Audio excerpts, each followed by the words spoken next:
জাযাকুমুল্লাহু খায়রান। জি ভাই, এই বিষয়টি এখন খুব সরগরম চলছে। আমরা আর কিছু না পড়লেও তর্কে বড় উস্তাদ মাশাআল্লাহ। আমাদের আজকের যুগের মুসলিম ভাইয়েরা আলহামদুলিল্লাহ ইবাদত বন্দেগীতে পিছায়া, আমলে পিছায়া, আকীদাতে পিছায়া মাশাআল্লাহ একটা বিষয়ে বড় বেশি আমরা অগ্রসর, সেটা হলো তর্ক, বৎসা, যেটা নবী সাল্লাল্লাহু আলাইহি সাল্লাম নিরুৎসাহিত করেছেন। সুস্পষ্টভাবে হাদিসে নবী সাল্লাল্লাহু আলাইহি সাল্লাম বলেছেন, মান তারাকাল মিরাআ ওয়া হুয়া মুহাক্কুন, যে ব্যক্তি ঝগড়া, বিবাদ, বিতর্ক এগুলা পরিহার করলো, এড়াইলো, অথচ সে সত্যের পক্ষে আছে, তারপরেও সে এগুলাকে এড়াইয়া চললো, এই ব্যক্তির জন্য নবী সাল্লাল্লাহু আলাইহি সাল্লাম বলেছেন, আনা জাইম, আমি দায়িত্ব নিচ্ছি ওই ব্যক্তির জন্য জান্নাতের সেন্টার পয়েন্ট একটি প্রাসাদের। আর সেই বিতর্ক বৎসাই হলো আমাদের আজকের যুগের যে লোক ইসলামের অনেক মৌলিক বিষয় পালন করে না, সেও মাশাআল্লাহ ইসলামের পক্ষে লড়াই করে, অনলাইন লড়াই। এগুলো একটা রোগে পরিণত হয়েছে আমার। এর মানে এটা বলছি না আমি যে আপনি কোথাও সত্যের কথা বলেন না, অসত্য হলেও চুপচাপ থাকেন, আমি এটা বলতেছি না। অসত্যের বিরোধিতা আপনি করেন, কিন্তু সেটা বিতর্ক, বৎসা, ঝগড়ার লেভেলে যদি চলে যায় তো মনে রাখতে হবে এখান থেকে কারোরই কোনো ফায়দা নাই, আপনার নিজেরও নাই। আপনি যাকে কিছু শেখাতে চাচ্ছেন তিনিও এটা গ্রহণ করবেন না। বাস্তবতা হলো বিতর্ক, বৎসা থেকে কেউ তেমন ভালো কিছু গ্রহণ করে না, এটাই হলো বাস্তবতা। তো যাই হোক, যে কোনো ইস্যু পাইলে আমরা এত বেশি সময় নষ্ট করি, আমাদের হাতে অনেক সময়, আল্লাহ হেফাজত করুন। তো যে বিষয়টি আপনি উল্লেখ করেছেন, আল্লামা আলবানী রাহমাহুল্লাহকে একজন শেখ বলেছেন তিনি মুহাদ্দিস ছিলেন, ফকিহ ছিলেন না। তো তার এই কথা কতটুকু সঠিক? প্রথম কথা হলো, আসমান মাপার জন্য যে মিটারের প্রয়োজন, ওই মিটার আমার হাতে নাই, আমি আসমান কিভাবে মাপবো? আল্লামা আলবানী রাহমাহুল্লাহকে মেপে একটা সিদ্ধান্তে আসা, এটা আমার মতো চুনোফুটির কাজ না, আমি বলতে পারবো না। তবে একটা মোটা মৌলিক একটা কথা বলতে পারি, সেটা কি? আমাদের ভেতরে অতিভক্তি আর অতি অভক্তি, এই দুইটা জিনিস আমাদেরকে চরম মন্দ দিকে নিয়ে যাচ্ছে, আল্লাহর অসন্তুষ্টির দ্বার প্রান্তে নিয়ে যায়। চরম ভক্তি, চরম অভক্তি। একটা কথা মনে রাখা উচিত, মুহাদ্দিস এবং ফকিহ একজন ব্যক্তি একই সঙ্গে উভয়টা হতে পারেন, আবার শুধু মুহাদ্দিস হতে পারেন, শুধু ফকিহ হতে পারেন। এটা নিয়ে ইসলামের একেবারে গোড়ার দিক থেকে নিয়ে আজও পর্যন্ত আপনি যত মনীষী পাবেন, দেখবেন স্পেশালিস্ট আছেন, কেউ হাদিসে স্পেশালিস্ট, কেউ ফিকহ স্পেশালিস্ট, আর কেউ কেউ আছেন আলহামদুলিল্লাহ অলরাউন্ডার। এখন অনেক বড় বড় মুহাদ্দিস আছেন যাদেরকে পৃথিবী মুহাদ্দিস হিসাবে জানে, ফকিহ হিসাবে জানে না। এতে কিন্তু তাদের মান বা মর্যাদা কমে নাই।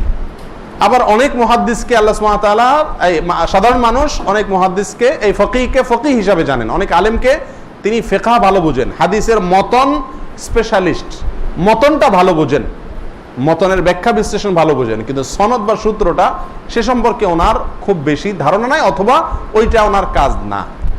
আমরা দুনিয়ার সব কিছুতে ক্লাসিফিকেশন বুঝি, দিনের ব্যাপারে আসলে বুঝি না। আমার হুজুর, আমার শেখ, উনি অলরাউন্ডার, এটা মানে আমাকে প্রমাণ করতে হবে। আমি কিন্তু সিদ্ধান্তে এখনো আসি নাই যে বিতর্ক চলছে, আমি মৌলিকভাবে বলছি এমনি সাধারণ বিষয়, যে আমার ইমাম সাহেব, আমার শেখ, এটা আরেক পীর মুরিদি, এটা হলো আরেক পীর মুরিদি, যে আমার শেখ ওনাকে আমার অলরাউন্ডার প্রমাণ করতে হবে। কেন অলরাউন্ডার প্রমাণ করার দরকার কি? ইন্না আকরামাকুম ইনদাল্লাহি আতকাকুম, আল্লাহর কাছে মর্যাদাপূর্ণ ফকিহ না মুহাদ্দিস? ফকিহ বেশি আল্লাহর কাছে প্রিয়, আল্লাহর কাছে অধিক প্রিয়, আল্লাহর কাছে অধিক সম্মানিত। আপনি তো সম্মান দিতে চাচ্ছেন, এই তো সম্মান আপনি যাকে দিতে চাচ্ছেন, আল্লাহর কাছে অধিক সম্মানিত কে? ফকিহ না মুহাদ্দিস? কেউ না, তাকওয়াওয়ালা। সে একজন সাধারণ মানুষ হতে পারে। একজন ফকিহ আল্লাহর কাছে সম্মানিত নাও হতে পারেন, আল্লাহ মাফ করুন। একজন মুহাদ্দিস তার চাইতে একজন সাধারণ মানুষ বেশি আল্লাহর কাছে কি হতে পারেন? প্রিয় হতে পারেন। তো আমি কেন এটা নিয়ে বিতর্কে যাবো? এটা তো বিতর্কের কিছু না। এবার মূল বিষয়ে আসি।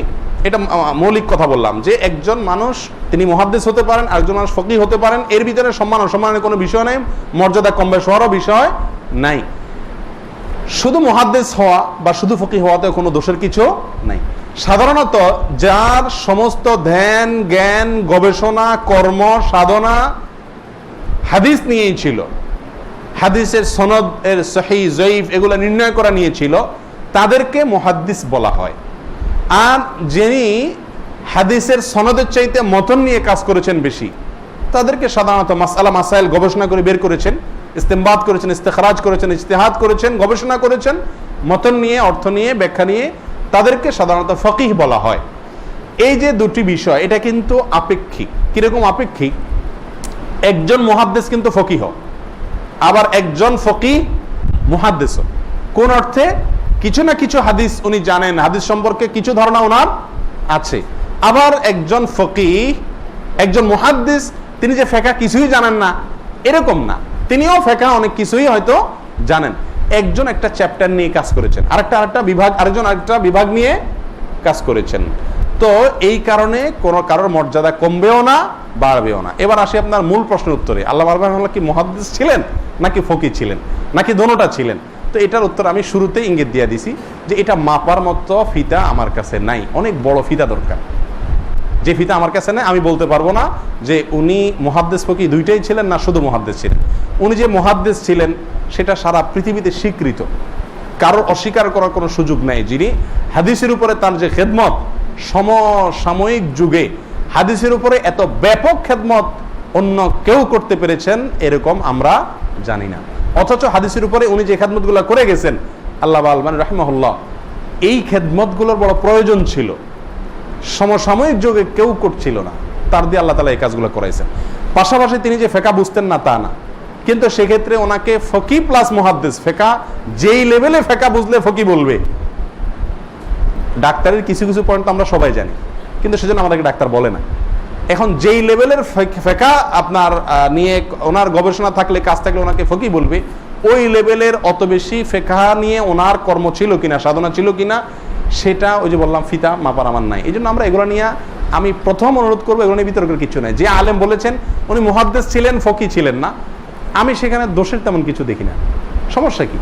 ওনার দৃষ্টিভঙ্গি উনি উল্লেখ করছেন, ওনাটা যে সঠিক তা জরুরি না তো। উনি ওনার ফিতা দিয়া মাইপা দেখছেন যে ওনাকে মুহাদ্দিসের চেয়ার দিলাম আমি। ফকিহ উনি ফিকহ কিছু বুঝেন, কিন্তু ফিকহ নিয়ে উনি কাজ বেশি করেন নাই, ফিকহ নিয়ে বেশি কাজ করছেন ইবনে উসাইমিন রাহিমাহুল্লাহ, আমি ওনাকে ফকিহ বললাম। তো এখানে দোষের কিছু নেই। আমরা অযথা তর্ক করি এবং এগুলা দিয়ে গ্রুপবাজি সৃষ্টি করি। আমি মনে করি যদি উনি ভুল করে থাকেন এটা বলে, আলবানী রাহিমাহুল্লাহকে শুধু মুহাদ্দিস বললেন, ফকিহ বললেন না, এটা বলে যদি ভুল বলে থাকেন, তার চাইতে বড় ভুল করলাম আমি যদি এইটাকে কেন্দ্র করে আমি বিতর্কের দ্বার উন্মোচন করি। কারণ অযথা অহেতুক একটা বিষয় সোজা কথা। আল্লাহ হেফাজত করুন।